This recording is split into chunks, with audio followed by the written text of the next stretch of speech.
राधे राधे मित्रों, आज है मकर संक्रांति का विशेष पर्व।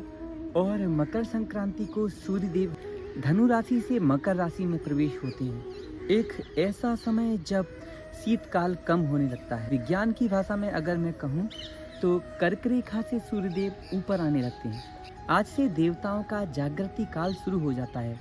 आपको पता है कि प्रत्येक वर्ष में 2 अयन होते हैं, एक दक्षिणायन एक उत्तरायण।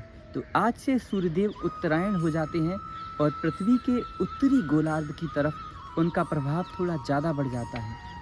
आज ही की तिथि को भीष्म पितामह ने अपना शरीर छोड़ा था।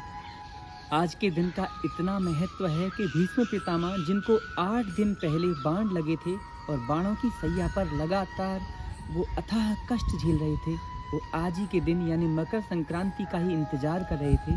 तो 8 दिनों तक भीष्म पितामह जी बाणों की सैया पर कष्ट झेलते रहे, लेटते रहे।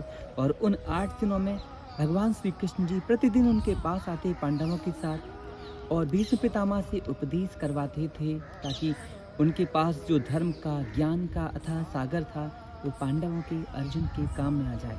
एक कथा बहुत प्रचलित है कि भीष्म पितामह को प्यास लगी तो दुर्योधन सादा पानी लेके आए, लेकिन भीष्म पितामह जो गंगा मैया के पुत्र थे, अर्जुन ने बाण का संधान किया और धरती से गंगा जी को प्रकट कर दिया, भीष्म पितामह की प्यास बुझाई।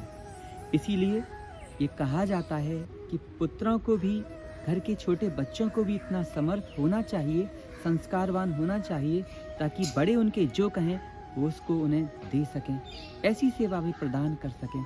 तो आप भी समर्थ बनिए, भगवान के भक्त बनिए और सत्य के मार्ग पर चलिए, क्योंकि सत्य ही एक ऐसा सूर्य है जो शरीर छूट जाने के बाद भी हमेशा जगमगाता रहेगा।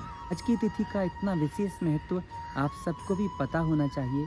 आज भगवान श्री हरि का सर्वाधिक जाप करते हैं, दान पुण्य किए जाते हैं, भगवान की भक्ति और जो भी आपसे हो सके पुण्य कर्म वो करने चाहिए। गरीबों को वस्त्र, भूखों को भोजन और जो बीमार हैं उनकी औषधि, उनको औषधि आदि चीज़ें देनी चाहिए। साथ ही साथ ये याद रखना चाहिए कि जो विशेष तिथियां होती हैं इन पर विशेष प्रभाव होता है। आज ही के दिन देवताओं का जागृत काल शुरू हो जाता है आज से, क्योंकि 6 महीने तक देवता सुप्त अवस्था में रहते हैं और अब जो 6 महीने प्रारंभ होंगे तो जागृत अवस्था में होंगे।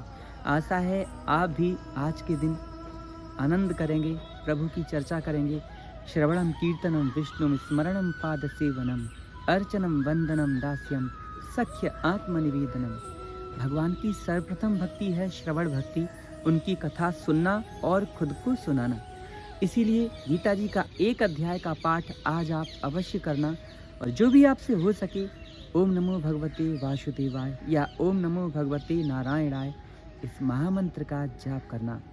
तिल भगवान विष्णु के रोम से उत्पन्न हुए हैं। तिल शरीर में बल भी प्रदान करते हैं, पुष्टि प्रदान करते हैं। इसीलिए तिल के बने लड्डू या तिल की बनी गजक, इसका भोग भगवान को लगा के आप भी पाना, क्योंकि इससे आपका स्वास्थ्य भी अच्छा रहेगा। और तिल जो भगवान श्री हरि के पसीने से उत्पन्न हुए हैं उनका बहुत महत्व है, तो इनका भी प्रसाद आपको पाना चाहिए। राधे राधे।